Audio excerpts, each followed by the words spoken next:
Well, the first thing to say کہ atheism, a challenge to faith. Trust me, beta. Atheism is nothing when it comes to your faith. میں explain کروں گا آگے forward ہم start کرنے کے بعد. میں صرف مولانا صاحب کی ایک بات میں ایک چیز میں ایڈ کرنا چاہتا ہوں، اپنا تجربہ شامل کرنا چاہتا ہوں. سر جو آپ نے قرآن کی آیت پڑھی کہ بہت ممکن ہے کوئی چیز تمہیں اچھی لگتی ہو لیکن وہ تمہارے لیے اچھی نہ ہو. نہیں سر، وہ اچھی نہ ہو تمہارے لیے. میں لائف کوچ ہوں. I don't even recall remember کہ کتنے لوگوں کے ساتھ اللہ تعالیٰ نے مجھے موقع دیا کام کرنے کا. جو سب سے عجیب سچویشن ہوتی ہے وہ اس وقت ہوتی ہے جب کوئی مجھے کہتا ہے کہ مجھے پتا ہے کہ اللہ نے کہا ہے کہ شاید یہ تمہارے لیے ٹھیک نہیں ہے، لیکن میں اللہ سے کہتا ہوں کہ ٹھیک کر کے مجھے دے دے. What type of terms and conditions do you have with Allah subhanahu wa ta'ala? چلے یہ بھی عشق کا ایک طریقہ کار ہے، اللہ تعالیٰ سے آپ کا جو تعلق ہے اس کا ایک طریقہ کار ہے. بہرحال اعوذ باللہ من الشیطان الرجیم، بسم اللہ الرحمن الرحیم، الحمد للہ رب العالمین والصلاة والسلام علی رسولہ الکریم صلی اللہ علیہ وسلم. اچھا بھائی، بہنوں، بھائیوں، بیٹوں اور بیٹیوں، وقت جو مجھے دیا گیا ہے 20 سے 25 منٹ ہے. What I suggest is کہ بجائے اس کے کہ میں وہی باتیں دہرا دوں جو یہاں پہ میں یوٹیوب وغیرہ پہ آپ نے شاید سنی ہوں. So why not turn this into an interactive study circle کہ جس میں آپ یونیورسٹی میں بیٹھے ہوئے جو چیزیں آپ کو تنگ کرتی ہیں، ایتھیسٹس یہاں پہ، یا وہ لوگ جو ایتھیسٹک ٹینڈنسیز رکھتے ہیں، یا وہ لوگ جو ایتھیزم سے کچھ متاثر ہیں، یا ایتھیزم کے حوالے سے کچھ ایسے کویسچنز ہیں جو آپ کو پریشان کرتے ہیں. Why don't we address them one by one؟ تو جب تک آپ اپنا سوال سیدھا کرتے ہیں، میں ایک چیزیں میں آپ کے ذہن میں شروع میں ایک دو چیزیں میں کہوں، تب تک اپنے سوالات آپ تیار کر لیں.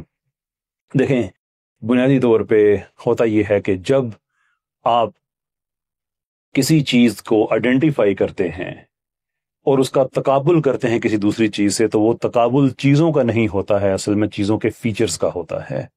تو جب یہ کہتے ہیں کہ یہ گھر اس گھر سے اچھا ہے، it should mean something. For example, اس گھر کا بلڈنگ مٹیریل جو کہ اس گھر کا ایک فیچر ہے دوسرے گھر سے اچھا ہے. اس گھر میں رکھا ہوا فرنیچر دوسرے گھر سے اچھا ہے. اس کی جو وائرنگ ہوئی ہے دوسرے سے اچھی ہے، اینڈ سو فورتھ، وغیرہ وغیرہ وغیرہ. سو یہ فیچر جو کمپیریزن ہے اصل میں یہ میٹر کرتا ہے. تو ہم جب کہتے ہیں کہ atheism versus Islam for example, تو اسلام کے سرٹن فیچرز ہیں. کوشچن یہ ہے کہ کیا ایتھیزم کے کچھ ایسے فیچرز ہیں کہ جو کمپیریبل ہوں اسلام سے. فار ایگزامپل، اسلام کے اندر ہیومن رائٹس کا ایک ماڈل ہے. کیا ایتھیزم کے اندر یہ فیچر ہے؟ اسلام کے اندر بچوں کی پرورش کے حوالے سے ایک فیچر ہے، ماڈل ہے. کیا ایتھیزم کے اندر ہے؟ اسلام کے اندر ایک شہری اور ریاست کا باہمی تعلق کیا ہوگا، یہ فیچر کے طور پہ ایک ماڈل ہے. کیا ایتھیزم ہمیں کوئی ایسی چیز پرووائڈ کرتا ہے؟ And now you can add many more things to the list, and I can tell you more, the deeper you go into it, زیادہ واضح طریقے سے چیز آپ پہ واضح ہوگی کہ ایتھیزم اور اسلام کا کوئی کمپیریزن نہیں ہے. میری لائیو سٹریم ہوتی ہے کبھی 5 گھنٹے 6 گھنٹے، کبھی 7 گھنٹے تک بھی ایک دفعہ جا چکی ہے، جس میں ہم ساری رات سیٹرڈے کو یہی چیزیں ڈسکس کرتے ہیں. اور جو لوگ آگے کہتے ہیں ایتھیزم اسلام سے بہتر ہے، میں ان سے پوچھتا ہوں کہ آپ بتائیے آپ کا ہیومن رائٹس ماڈل کیا ہے، آپ بتائیے آپ کا یونیورسل بردر اینڈ سسٹرہڈ کا کانسیپٹ کیا ہے، آپ بتائیے ہیومن ڈیولپمنٹ میں آپ کی کیا سجیسٹنز ہیں، وہ جو کسی ایک ایتھیسٹ کی نہ ہوں بلکہ ایتھیزم کی ہوں.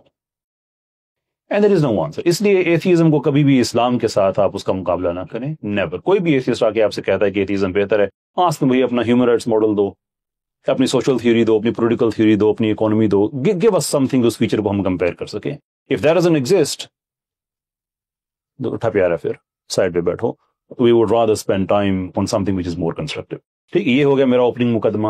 اب آپ بتائیے ایتھیزم کے حوالے سے جو چیزیں آپ کو ذہن میں آتی ہیں. Because I absolutely believe کہ یونیورسٹی وہ جگہ ہے جہاں پہ آئیڈیاز کو چیلنج کرنا چاہیے. آپ اگر اپنے ریلیجس بلیف کو چیلنج نہیں ہونے دیں گے تو اس کا مطلب یہ ہے کہ کچھ نہ کچھ ایسا ہے جو آپ چھپا رہے ہیں. تو دس از دا ٹائم. کسی ایتھیسٹ نے آپ سے کوئی سوال پوچھا، کسی ایتھیسٹ سے آپ نے کوئی بات سنی، anything of that sort, fire it away. الحمدللہ میں نے آپ کی بہت ساری ویڈیوز دیکھی ہیں، اور ساتھ اور بھی تھوڑے اسکالرز ہیں جو ریئلسٹک لاجک کے ساتھ ریلیجن کو سکھاتے ہیں.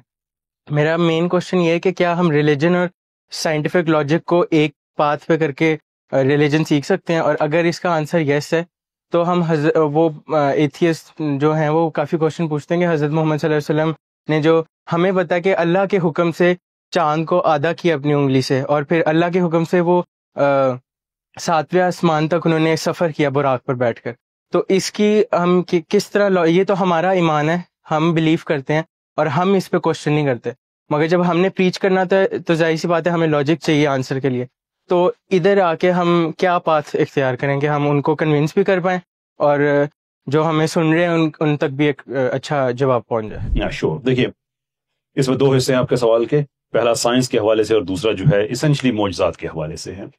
جہاں تک سائنس کا تعلق ہے تو دیکھیں اس دنیا میں آج ہماری سب سے بڑی جو رسپانسبلٹی ہے میں سمجھتا ہوں نالج کی پروگریشن کے حوالے سے، وہ سائنس کو فری کرنا ہے.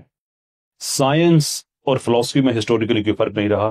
فلسفی کی 5-6 میجر برانچز رہی ہیں، اس میں جو آج جس کو ہم سائنس کہتے ہیں یہ فلسفے کا حصہ رہا. یہ ٹرم جو سائنٹسٹ ہے نا، یہ اراؤنڈ 1832 میں تقریباً یہ کوئن کی گئی تھی. اس سے پہلے سائنٹسٹ فلاسفرز وہ ایک ہی چیز ہوتے تھے.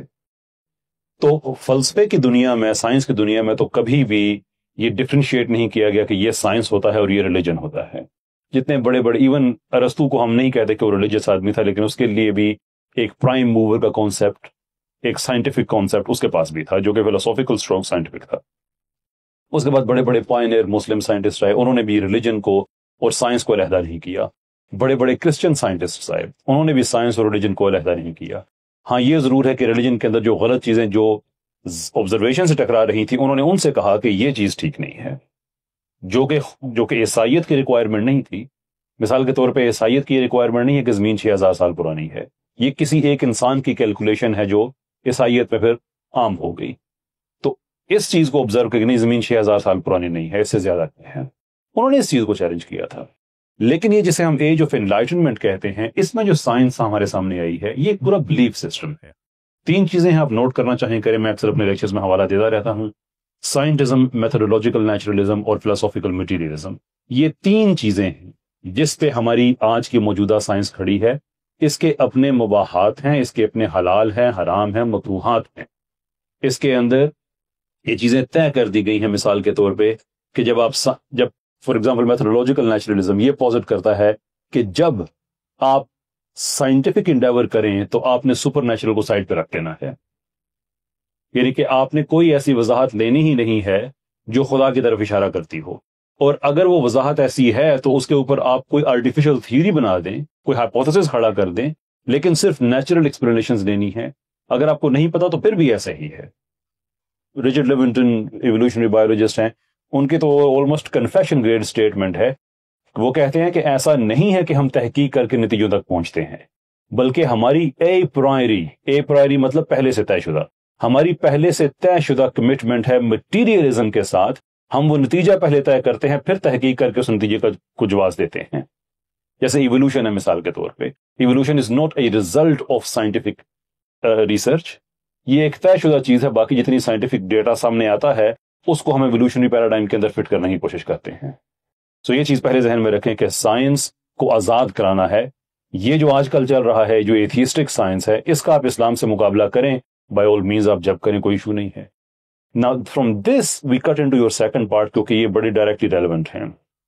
ایتھیسٹس کا اعتراض اصل میں اس چیز پہ ہے کہ معجزہ نہیں ہو سکتا، کیونکہ جب آپ معجزے کے کانسیپٹ کو آپ مان لیتے ہیں نا تو پھر اٹ ڈزنٹ میٹر کہ چاند 2 ٹکڑے ہوا یا 6 ٹکڑے ہوا. پھر اٹ ڈزنٹ میٹر کہ معراج پہ آپ صلی اللہ علیہ وسلم ایک دفعہ گئے.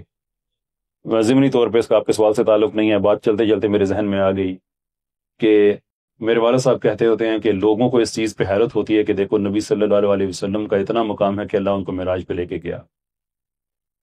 وہ کہتے ہیں لوگوں کو نبوت سمجھ نہیں آئی ہے. وہ کہتے ہیں کہ اگر مجھے کوئی کہے نا کہ نبی صلی اللہ علیہ وسلم ہر روز معراج پہ جاتے تو میں پھر بھی کہوں گا تو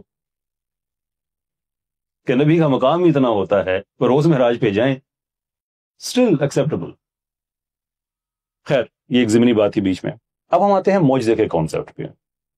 کوئی ایتھیسٹ آپ سے یہ بات پوچھتا ہے، آپ نے ان اپولوجیٹکلی اس سے پوچھنا ہے اور اسے پھر بتانا ہے کہ تمہارے پیراڈائم سے اگر معجزے کو نکال دیا جائے، you have nothing to stand on. Because you believe کہ اربوں سالوں سے کھربوں کی تعداد میں ان کنیکٹڈ حادثے ہو رہے ہیں، جس کا نتیجہ یہ کائنات، یہ زمین، یہ گولی لوگ، میں، آپ، ہم سب ہیں۔ اس سے بڑا معجزہ کوئی نہیں ہے۔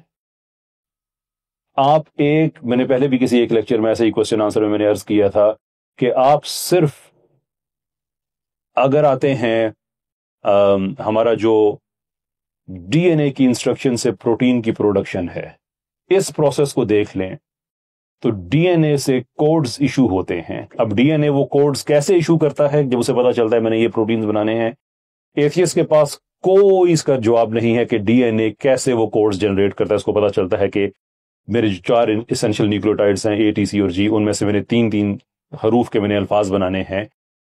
ایتھیسٹ سے پوچھیں کہ وہ کیسے بناتا ہے، ایتھیسٹ کا جواب معجزہ۔ ڈی این اے سے وہ انفارمیشن آر این اے میں جاتی ہے، آر این اے کیسے اس کو ویریفائی کرتا ہے؟ کسی ایتھیسٹ سے پوچھے، وہ کہے گا کہ معجزہ۔ آر این اے سے پھر وہ رائبوسوم میں جاتا ہے، جو سیل کے اندر ہماری ایک چھوٹی سی فیکٹری ہے پروٹینز بنانے کی۔ رائبوسوم میں ان انسٹرکشنز کو پڑھ کر ان کی بیس پہ ایگزیکٹلی وہی پروٹینز بنائے جاتے ہیں جو جسم کو چاہیے ہوتے ہیں۔ کسی بھی ایتھیسٹ سے پوچھیں کیسے، آنسر از معجزہ۔ اور یہ ہر سیکنڈ میں معجزہ جاری ہے۔ کہے کہ آپ ہمارے معجزوں پہ کوسچن نہ کریں، بیکاز آپ کے معجزات 13.8 ارب سال سے چلے آ رہے ہیں۔